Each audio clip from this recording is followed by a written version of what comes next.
We have a kitchen now with a content dog.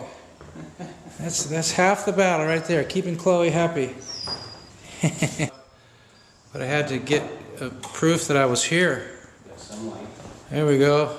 The windows got changed out. Of course, they decided later in the game, so we got to do a little patching here, but we can handle it. Okay, so if you remember, we came in this house and I showed you how we were going to demo out some walls and stuff. And that's the one we left. And there's our big post that we decided to throw in there to carry half the house. And this one over here, covered up.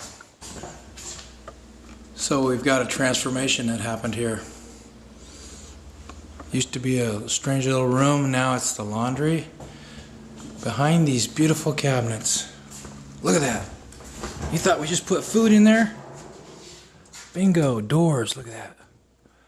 Cabinet doors that go like this. Bingo. And that's how you do it, people. Custom stuff.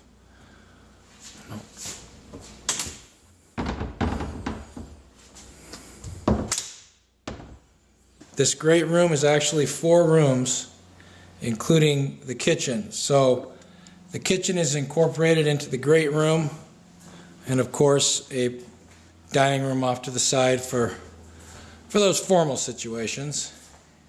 Now, this is a very unique kitchen because it has very limited wall space, but it has a peninsula and an island. So this is your classic granite countertops.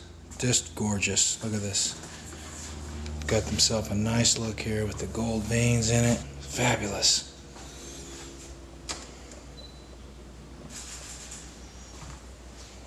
Boom. It really talks to you. And this one here, may I present to you the world's biggest island in someone's house. Man. Wouldn't mind being stuck at this island in the kitchen. Alright. It's a fruit-bearing island.